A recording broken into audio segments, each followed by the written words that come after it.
Shalom, selamat malam jemaat yang dikasihi Tuhan Yesus Kristus. Malam hari ini kita akan sama-sama belajar, sama-sama kita akan dibentuk oleh kebenaran firman Tuhan. Dan sama-sama saat ini kita menikmati yang namanya teguran dan nasihat firman Tuhan. Tema pada malam hari ini saya akan memberitakan firman Tuhan tentang mencintai nasihat. Tidak banyak orang atau anak itu suka akan nasihat, dan mungkin hanya sedikit orang-orang yang cinta akan nasihat. Kadang anak kalau dinasihati orang tua sukanya mungkin gondok, mangkel. Demikian juga terkadang kita sendiri sebagai orang-orang tua menerima nasihat-nasihat dari seseorang, terkadang kita nggak bisa menerima dengan baik. Malam hari ini kita akan belajar bagaimana kita mencintai nasihat. Amsal 7 ayat yang pertama saya akan bacakan dalam bis. Ingatlah perkataan-perkataanku anakku, dan jangan lupa akan apa yang kuperintahkan kepadamu. 2. Turutilah nasihat-nasihatku supaya engkau hidup bahagia. Ikutilah ajaran-ajaranku baik-baik, seperti engkau menjaga biji matamu sendiri. 3. Ingatlah selalu akan ajaran-ajaranku itu, dan simpanlah di dalam hati sanubarimu. Puji nama Tuhan. Firman Tuhan berkata untuk kita selalu ingat perkataan-perkataan Tuhan. Ingat akan yang namanya perkataan Tuhan. Jangan lupa apa yang kuperintahkan kepada kita. Diperintahkan Tuhan kepada kita. Yang di dalam firman-Nya terdapat banyak perintah-perintah Tuhan yang harus kita taati. Perkataan-perkataan Tuhan yang selalu akan kita cintai di dalam firman Tuhan. Mari hari ini kita belajar akan mencintai nasihat. Di saat kita terima firman Tuhan, di saat kita terima teguran firman Tuhan di dalam gereja, mungkin saat ini di dalam kita melihat live streaming ibadah-ibadah atau khotbah-khotbah, dimanapun juga kita menerima nasihat-nasihat, teguran-teguran dari firman Tuhan. Tidak terkecuali siapapun yang menyampaikan firman Tuhan. Bila firman Tuhan itu menegur kita, kita ditegur oleh firman Tuhan. Satu hal yang harus kita lakukan, terima nasihat itu, cintai nasihat itu.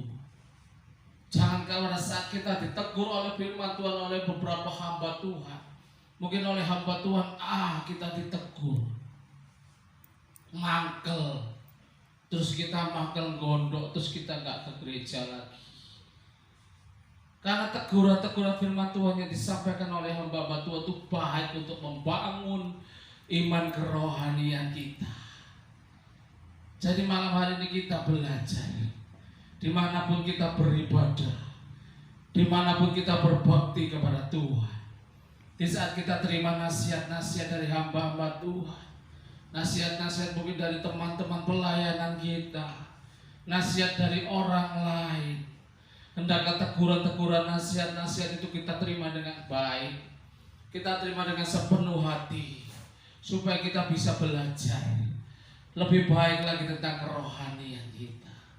Manusia tidak akan bisa melihat pada saat dia bercermin, dia bisa tampak wajahnya cantik, wajahnya ganteng, tapi pada saat dia keluar dari cermin, ada noda di wajahnya, ada satu noda di wajahnya, atau bedaknya kelebihan sampai dan sebagainya, atau lipstiknya cemot semuanya, nggak akan manusia pernah tahu kalau kita nggak ditegur oleh seseorang.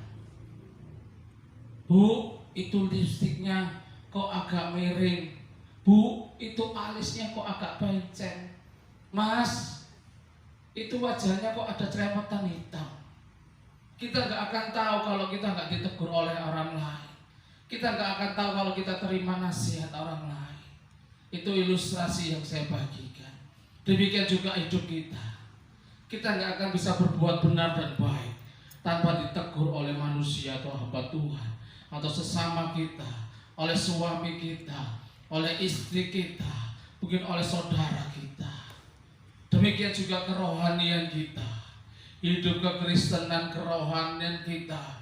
Kita tidak akan semakin baik, kita tidak akan mencapai level yang lebih baik kalau kita tidak pernah ditegur oleh firman Tuhan. Kalau kita tidak pernah mencintai firman Tuhan, kita gak akan nyampe level kerohanian yang paling tinggi kalau kita tidak mencintai nasihat. Supaya apa kita mencintai nasihat dari firman Tuhan? Supaya apa kita dapat mencintai nasihat, teguran-teguran dari firman Tuhan yang disampaikan hamba Tuhan? Orang yang mencintai nasihat, firman Tuhan berkata, hidupnya dijamin bahagia. Di Amsal 7 ayat yang kedua tadi, turutilah nasihat-nasihatku supaya engkau hidup bahagia. Ikutlah ajaran-ajaranku baik seperti engkau menjaga biji matamu sendiri. Ada jaminan kebahagiaan hidup kita jika kita mencintai nasihat firman Tuhan. Puji nama Tuhan. Terpujilah Tuhan Yesus Kristus. Dan kita percaya firman Tuhan pada malam hari ini memberkati saya, juga memberkati Bapak Ibu jemaat rasuli. Haleluya. Amin.